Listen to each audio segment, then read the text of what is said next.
Hello, good evening sa lahat. Kumusta kayo? Magandang gabi sa inyong lahat. Sa lahat na dumalo sa channel na ito. At unang-una, I want to request na mag-subscribe kayo. Then try to press like. Wala namang bayad yung like natin. Then share it to your friends and relatives. At saka try to follow this channel. What is important is for you to subscribe para kung meron tayong mga ibang uh, broadcast with the notification bell na pinipindot na ninyo, you will be informed immediately. So ngayong gabi na to, we will be talking about I forgot. This is Justin Talk News PH. Justin Talk News PH. And this evening we'll be talking about yung regarding the House of Representatives Committee on Good Governance and Public Accountability. Now, it is chaired by Attorney Joel Chua. Kasi itong committee na to, they conducted around 7 hearings already. Then, yesterday, they decided to wrap up na raw for the year. They want to wrap up. But, there are many doubts. Bakit, ano ba talaga ang main reason na sila ay tumigil sa kanilang investigation? And isang mga bagay na was highlighted dahil sa actually there was a hearing, then after nagkaroon ng press con si Joel Chua with Adyong, yung isang congressman na taga Mindanao, taga Lanao ko yata ito si Adyong. Ngayon lumabas doon na ang lagi nilang sinasabi na itong they conducted the hearings in aid of legislation because they're planning to craft a legislation that concerns about confidential funds. So yun ang pinaka-main nilang agenda. Nung simula pa lang kaya na inimbestigahan na nila si BP Inday at saka yung OBP. Dahil yan sa speech ni Valeriano na isang congressman din na taga Manila. Pareho sila ni Joel Chua, taga Manila, Manila District. I think 3rd District yata si Valeriano. Din ito si Joel Chua, 6th District ng Manila. So, yun ang laging sinasabi. Actually nga, yung sabi pa nga ni Marcolita, ni Congressman Marcolita, napakalaking violation noon na they conducted a hearing doon sa complaint ng ni Valeriano, doon sa speech niya. Dapat daw hindi na yun ini-entertain dahil nakasalang na yung mga mga ibang complaints, so dapat hindi na. So pero alam naman natin na hawak nila yung kongreso, sila naman nagpapasya. In fact, tinanggal pa nga si Congressman Marcolita sa committee na yan para hindi siya makapagreklamo. So, ang nangyari, tuloy-tuloy pa rin up to the 7th hearing. Ang pinoprove nila na mayroong misuse ng confidential fund ni BP Inday sa OBP, around 500 million ang sinasabi nila na misuse daw ng confidential fund ni BP Inday. So, gagawa daw sila ng legislation for that purpose, for that hearings. So ngayon, kahapon, lumabas na. At first, they're insisting na wala kaming intention to have all our findings included in the impeachment complaint.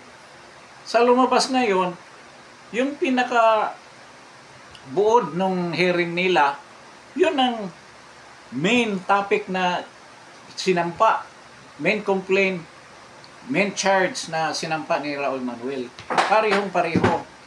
Then, in the interview, talagang lumabas na sinabi kunwari sinabi pa ni Chua na nagka-coincide lang daw. Kasi ang kinuha daw basis doon sa impeachment case na sinampa ni Raul Manuel ng Bayan o Makabayan Black ay kahintulad. Then later on sinabi niya, actually kinuha nila ang lahat ng facts na akala nila facts na nakuha during the hearing, yun ang ginamit nila pagsampa ng impeachment case. So talagang nung una pa talagang nagsisinungaling sila. Then na-booking nga nung press conference niya kahapon. Kahapon ng hapon, nag-press conference siya. So klarong-klaro yung panlilinlang nila sa mga tao. Hindi naman sila makalusot sa mga tulad natin dahil namamasid tayo ng mabuti kung ano ang ginagawa nila na pag magic sa hearing. Then, marami nagtanong, bakit biglang napatigil? In fact, tumayo nga si Franz Castro, nagtanong, bakit tinigil natin yung hearing? At the 7th time na nag-hearing sila, doon tinigil. So, maraming speculation. Pero para sa akin, hindi ito speculation lang. It bears some truth. Kasi, during itong 7th hearing na to, supposed to be aatin si Colonel Lachica at saka si Colonel Nicolas. Sila ang magiging invited na mga resource persons. Ang nangyari, hindi natuloy. Hindi sila umaten. Ang speculation, hindi lang speculation, ang balita, na pinigilan sila ng military. Ang committee ni Joel Chua. Bakit? Kasi pilit nilang paharapin doon si Colonel Lachica at saka si Nicolas at tanungin regarding doon sa mga disbursement ng mga pera galing kay yung SDO ni Inday Sara na binigay doon sa security officer, which is Lachica and Nicolas. Si Nicolas talaga ang nagbibigay doon sa mga informants niya, doon sa mga nakatanggap na mga rewards, doon sa mga DPA. Kaya maraming nagtatanong, out of 600 daw, sa 677 daw yung nakuha nilang pangalan. Nasa katangahan nitong si Chua, pinasa pa niya sa PSA para alamin kung existing ba itong mga tao na to. May pati, kung buhay pa raw, mag-a-appear yung death certificate. Kung patay, kung may asawa, marriage certificate, nandoon daw. Out of that number, 400 plus ang non-existent daw yung pangalan. Meron namang 200 plus na naiwan doon sa balanse ng 677. May mga pangalan, nag-exist, but ang daming mga kapariha. Ngayon, itong dalawa na to, si Adjong tsaka si parang, alam ba ninyo anong ibig sabihin ng confidential, intelligence and confidential fund? Alam ba ninyo kung kanino binigay yung mga pera na yan? Dapat congressman kayo, alam na ninyo. At dapat hindi ninyo inimbestigahan yan dahil confidential nga yan. State secret yan. Alam ba ninyo ng ginawa ni Inday, dahil alam naman niya kung anong mga movement, anong mga agenda, paano kumilos yung mga nasa lip, yung CPP, NPA, NDF. Alam na niya yan. Dahil experience niya sa Davao yan. At during that time, si Inday, vice chairman ng NTF-ELCAC. So, nakalimutan nila yan Bakit sa Department of Education merong confidential fund? Alam ba ninyo saan galing ang mga recruitment ng NPA? Di ba galing yan sa mga estudyante sa school, high school, merong colleges din na rinirecruit ng mga NPA. Oh. Kaya doon nakafocus ang intelligence gathering ni Inday. Doon niya ginamit yung confidential fund. Oh. Ngayon, sinong nagrereklamo? Sinong nagsasampa? Yung kalaban. Yung mga NPA mismo kaya nga napaka natin, sistema ng gobyerno natin. Ang nagrereklamo kalaban ng gobyerno. Ito namang gobyerno dapat magprotekta doon sa mga tauhan tulad nitong mga security officer na ito, ng mga sundalo. Sila pa nagdidiin para silang kasabwat. Para silang kasabwat sa NPA. O, isipin mo, kung hindi sila linoko ng NPA, kasabwat sila. Napakasimpleng analysis. Isipin mo, natatawa talaga ng NPA kasi isipin mo, pwede ka magpa-imbestiga laban sa gobyerno, laban sa mga sundalo mo, o gamit ang kongreso ang namumuno ang gobyerno. O, paano ngayon yon? Ito ang resulta sa payag ni Martin Romualdez na makipag-alyansya dyan sa kina Franz Castro at ibang mga leftist. Kaya, tinik advantage nila yan. Si Martin, dahil sa sobrang greed niya na mag-perpetuate yan sa pwesto niya, kahit na kalaban ng gobyerno, talagang ginagamit niya para lang masira si VP Inday Sara. Yan ang katotohanan. Ngayon, doon sa confidential fund, bakit daw masyadong malaki, ganyan? Siyempre, magre-reward ka ba ng ganyang kalit? Sinong papayag mag-deep penetration agent? Marami dyan sa NPA na mga akala nila, mga member nila, pero actually mga sundalo yan. Hindi mo protektahan yan sa side ng mga sundalo. Kaya sila ni Nicolas at saka alam nila, parang handler sila. Kilala nila yan. Yung lahat na pangalan yan, yung sinasabi na Mary Grace Piatos, pseudonym yan. Nga alias lang yan. Alam mo, ikaw, espiya ka, sabihin mo ang totoo mong pangalan. Siyempre yun mag-appear doon sa acknowledgement receipt yan, hindi ka matrace. Walang sense ba? Makikita mo talaga itong kagaguhan ni Joel Chua. Ngayon, umalma yung military. Alam ba ninyo, siguro umalma ang NSA, National Security Council, na hindi pwede yan, na i-divulge mo yan. Parang sinusubo doon sa mga NPA yung mga impormasyon na yan, na ito yung mga involved dyan. Ang iba nandoon pa sa loob, kawawa yun kung i-divulge mo yun. Hindi pa nila alam yan. Kung malaman na nandoon pa pala sa loob, kasama natin to, di patayin na natin to.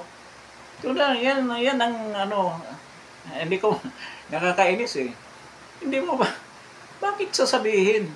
Pinipilit ang acknowledgement receipt. Acknowledgement receipt. Sino ba magsusulat ng pangalan dyan? Kagaguhan yan eh. Sino magsusulat na ikaw, espiya ka? Susulat mo bang pangalan mo dyan? Paano na yung pamilya mo? Ngayon nga sigurado, kasi sabi niya, 600, nalaman na raw. Malaking possibility na nakuha na yan ng mga NPA. Kaya yung mga nandyan sa loob pa, sigurado matalisan na sila. Talagang hindi sila bubuhayin ng mga yan. Alam mo naman mga rebelde, ganyan ang gagawin sa inyo. Kaya habang may oras pa, sigurado ako nakuha na yung 677 ng kalaban. Kalukuhan. Ngayon, nagre-react yung military. Alam mo, mga militar, ang tagal na ng ganyan. Nandyan na sila sa Kongreso. Meron din sa Senado. Anong ginawa nyo? Wala kayong reaksyon. Dumating na santungan na to na bubulgar na yung mga pangalan. Ngayon lang kayo magre-react. Kaya nga sila nagpapatigil eh. Ito si Browner, walang ka. Pero meron din akong alam bakit ganun. Alam mo, itong pera na umiikot ngayon, ito prangkahan lang tayo sa militar. parang ano to, nangyari kina Angelo Reyes na may mga pakimkim eh. No, may mga pakimkim na mga halaga. Ngayon, sigurado ako, bilyonis yan. Bilyonis yan sa mga general na yan. Meron yan. Hindi, ah, ah, ano ba, paano ba siya? Allegedly. No, para hindi tayo mayari.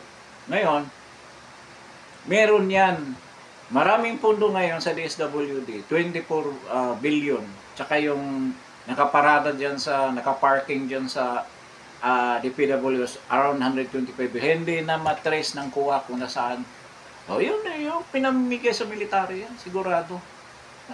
Kasi yung last statement nila, nakakabanas eh. Ano daw, we will never go to another adventurism. Ibig sabihin, ayaw nila magkulita. Adventurism daw.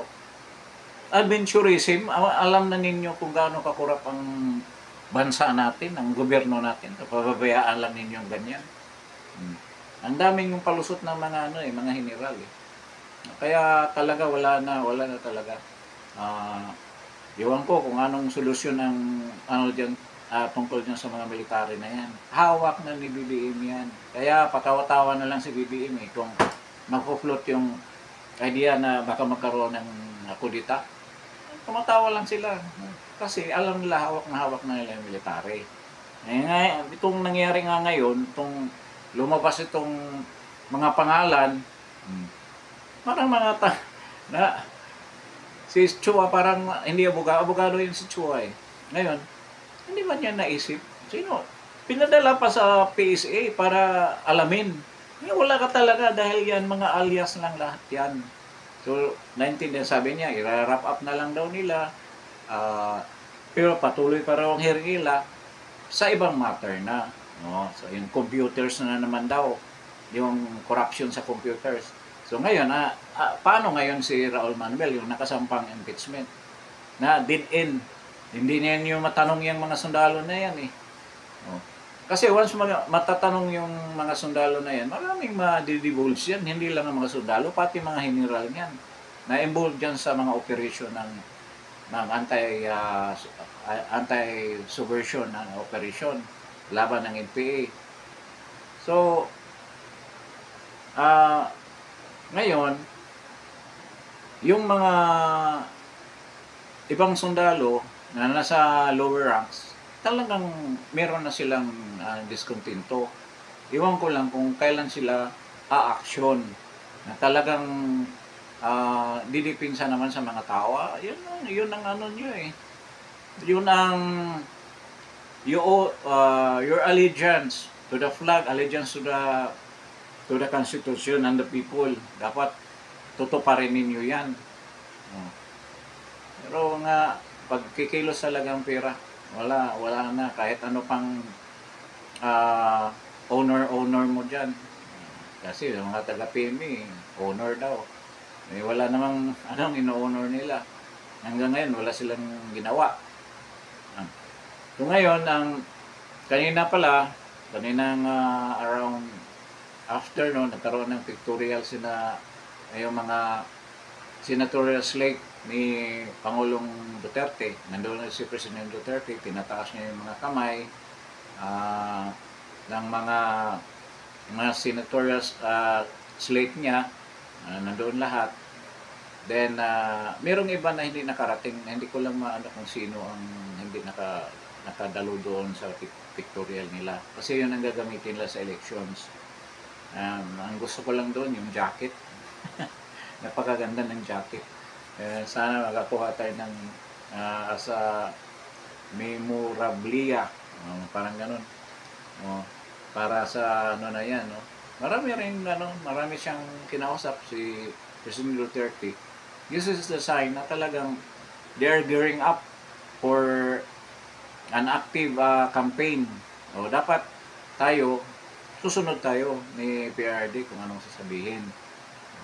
Ngayon, itong impeachment na sinampa ni Raul Manuel, paano ngayon yun? Hindi na, sabi ni Chua, military daw mag-imbestiga nila ni Nicolas at saka ni La Chica. paano ma-prove ngayon na yung pera na dinisburse ng SDO ni napunta kay Inday? Di ba? Kasi merong material witness, nagwi-witness talaga siya ng pera, inabot ko kay Inday, yung ganito. Katulad nung nangyari kay Irap, yung ano niya, yung impeachment na nakita ko, pumirma na siya ng Pidal, anong first name ng Pidal, na pumirma siya, kitang-kita ko, na pumirma siya ng ganyang pangalan. Mga ganon, meron ba? Meron bang witness talaga? Wala. Kaya hindi rin uubra yan. Kaya kalukuhan yan na makakalusot pa yan dyan sa Kongreso. Na ngayon, ilang araw na lang, mag-ano na sila, mag-adjourn na. December 18, mag-adjourn na sila. Ngayon, kung i-fast track na nila yan, yung tulad ng mga sinabi ko, na nagpapirma na daw si Raul Manuel, sa oras na to, around ano na raw, 25 to 30 ng congressman na nakapirma doon sa impeachment. Eh, gusto nga nilang hindi dadaan sa Committee on Justice para hindi na i-discuss. Diretso na sa, pass back nga talaga. Pag magkuha ni Martin yun, submit na kaagad sa Senate. Ngayon, ang nagpahayag din yung iglesia kanina, pero paano padaplis yung salita ng mga anchor sa iglesia. Alam mo naman, yung programa ni Congressman Marcolita, alam mo naman yung programa na yan, na talagang lahat na gustong sasabihin ng iglesia, whether, I think it's an official statement, na kung anong lalabas yun sa programa na yan. Kasi mayroong pahiwatig na kung sinong pumirma doon sa impeachment na yan, hindi i-endorso. Of course, ng iglesia. Pero ibang sabi sinong nag-endorse daw? Sinong nagsabi ng ganyan? Sabi si BBM daw ang nagsalita na hindi i-endorso ni BBM. So, hindi naman nila pwede sabihin na hindi namin i-endorso kayo. Frontal na hindi. Kasi ang maingat ng iglesia para hindi sila bag-initan ng administrasyon ni BBM. Kaya ganyan ang ginawa. Linaro-laro nila yung mga salita nila. Pero ang ibig sabihin noon, on the ground, talagang hindi nila endorse yung mga congressman na nasa mga distrito. Kasi laganap naman ng mga member ng iglesia. Kahit sa mga barangay, meron dyan. May mga distrito na yan. Lalo na dito sa Metro Manila, meron yan sa sa Mindanao. Marami ring mga iglesia dyan na kaya nilang mangampanya against doon sa pipirma sa impeachment. So ngayon, I don't know kung mga congressman take it seriously, nasa kanila yon kung ituloy nila ang pagpirma sa So medyo dyan pa lang, may lumalaban na sa kanila. Ang akala ko kasi noon na may ilang araw na ba, ados ba ng nagsimula yung impeachment na yan, final 2 and 4, I think 2 and 4 din. Yung isa, yung nahuli, yung maraming charges, parang malaglag yun. Kasi, di ba, only one impeachment case ang maisampa sa isang taon. Dalawa na yun, malaglag na yun. Malaglag ang isa doon. Sa kanina, propaganda lang para mapakita yung mga charges nila na sinacharge si Inday ng anong mga kaso. Para lang propaganda, para sirain lang si Inday Sara. So, kung madala yung kay Manuel, meron na siyang meron ng pwedeng pasubali, i-debunk yung niya, yung claim niya regarding doon sa pagbigay ng pera. Kasi military na nag-imbestiga kung saan napunta ang pera Alam ni Inday na ganyan ang normal way ng pagbigay ng reward, pagbigay ng doon sa mga security officers at mga deep penetration agents. So, sa tingin ko may laban ng mga si side ni Inday with regards to this impeachment case. So, Yung ang sinabi ng Iglesia ni Cristo na hindi i-endorso yung mga pumirma ah, dyan sa impeachment case. Yung iba, with that declaration ng Iglesia, medyo panaplis nga lang, hindi nila sinabi na sila sa kanilang words galing yun, o sa kanilang sikta galing. Sinabi nila kay BBM, pero yun ang ibig nila sabihin. Kaya, yung ibang mga congressman dyan, mag-iisip, magdadalawang isip na yan, na delikado tayo. Alam mo naman, lahat ng eleksyon sa Pilipinas, napakalakas ng impluensya ng Iglesia ni Cristo. Hindi natin ma-deny yan. Though, maraming Katoliko rin bumuboto kasi mas marami ang Katoliko eh. Pero they don't belong lang sa isang hati-hati ang Katoliko. Pero kung kasi ang simbahang Katoliko hindi naman nag-side sa mga Duterte, talagang anti sila ang mga pare. Pero yung mga member o yung mga parishioner ng Katoliko, mostly sa nakakausap ko talagang inday talaga sila. Kaya kahit na siguro kung ituloy man nila itong impeachment case, may laban talaga. Kahit makarating yan makarating sa Senado, medyo maganda ang bilang ng mga senador na hindi approve dyan, na lalaban sa impeachment case na yan. Kaya maganda kung tayong mga supporters ni VP Sara, tuloy-tuloy natin ang paghihikayat ng iba na suportahan natin si VP Inday. Lalo na ngayon na malapit na yung campaign sa senatorial and congressional districts. Kailangan active tayo na masigurado natin kasi siguradong uulitin nila to uulitin nila to. For this year siguro hindi na sila makapile. So ang mangyari niyan, kailangan talaga maraming manalo. Hindi ako pabor doon sa mga sinasabi ng ibang mga supporters na pipiliin natin kung sinong dapat straight. Kanina sinabi ni PRRD na vote straight PDP, and yung mga in-endorse niya Team Duterte, vote straight talaga dapat.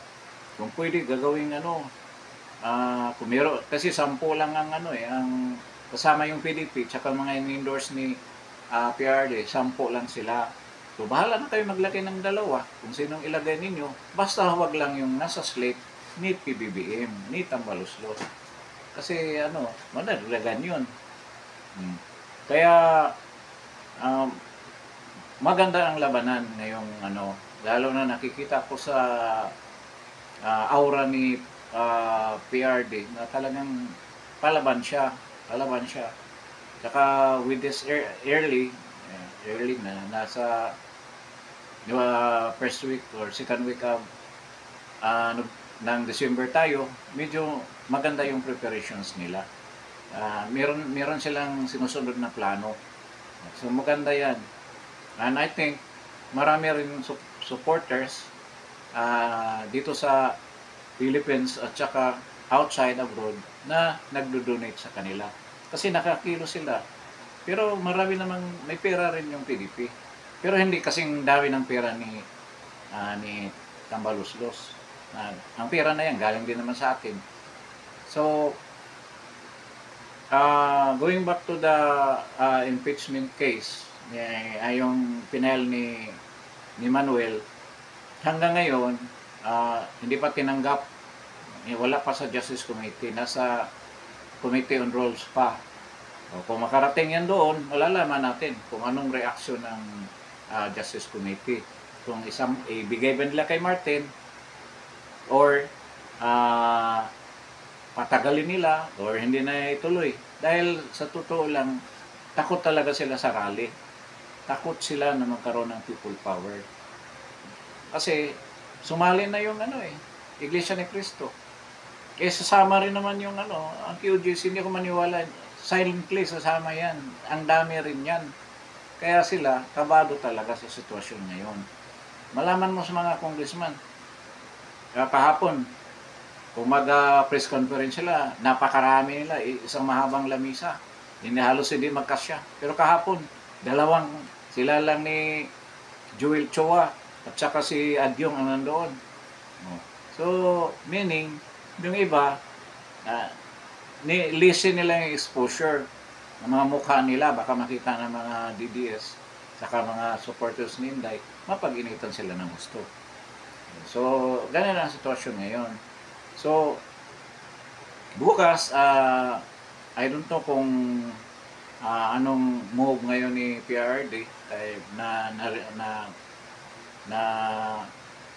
narinig ko na meron daw silang gagawing activities.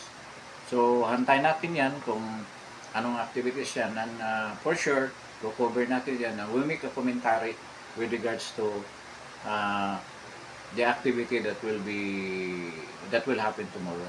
So, with this, maraming salamat sa pagdalo ninyo at I hope na you subscribe and then you like, pakipindot ng like, subscribe din, then share it with other, with your friends, then follow. If you like the video, you follow. Then, pa isang subscription lang, okay lang sa akin. At least, with this very new channel, and this is almost, it will be going to be, I think, 15 days na yung channel na to. 15 days old na siya.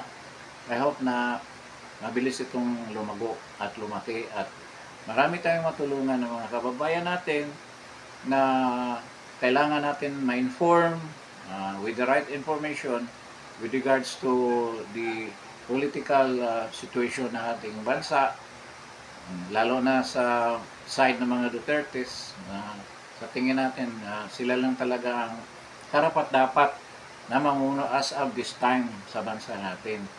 Parang I'm trying to observe other politicians. Wala pa akong makikita na ibang pwedeng ipalit sa present region na to kung hindi si Inday Sara. Of course, yung mga kapatid niya pwede rin.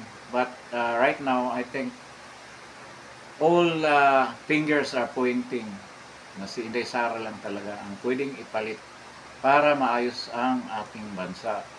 Wala na eh. Kahit na yung kanina, balita pa nga na magkaroon ng kudita yung Senate, tanggalin si Chis. Wala na yan si Chis. Period na yan. Noon, maraming bumibilib dyan. Matalino salita. Ngayon, na binigyan nyo ng posisyon, nangyari sa kanya? Lusaw. Ang dami niyang mga sinasabi na nagpapasira niya sa kanya. Kaya mga tao, lalo na yung mga viewers, nagagalit sa kanya hanggang ngayon. Mabuti pa hindi siya naging Senate President. Hindi pa siya magkaroon ng ganyan mga criticism. But lumabas din yung katotohanan. So with this, maraming gabi sa inyong lahat. Good night. Then please subscribe, please share and like. Like, libre lang ang like. Then tomorrow we will see each other again. Magkukwentuhan tayo on some matters that affect our lives, and our democracy and our freedom. We're praying na talagang preserve natin ang freedom natin, na hindi tayo katulad ng Syria na ngayon naging free nga sila, pero ang pumalit naman na gobyerno, Taliban naman. Mga extreme na Muslim mga sikta na extreme na talaga. So wala rin, useless din. Kaya yung ibang mga Syrians na mga refugees sa France, sa Australia, ayaw na rin nilang bumalik. Magiging Afghanistan din sila, ganyan kahigpit. So wala rin yung freedom na pag-alis ni Assad, ni Bashar Assad, wala rin. Hindi rin nila makamtan yung totoong demokrasi with the governance ng Taliban. Parang Afghanistan yan. Okay. So with this, maraming salamat sa pagdalo ninyo. and see you in my next broadcast. Thank you po.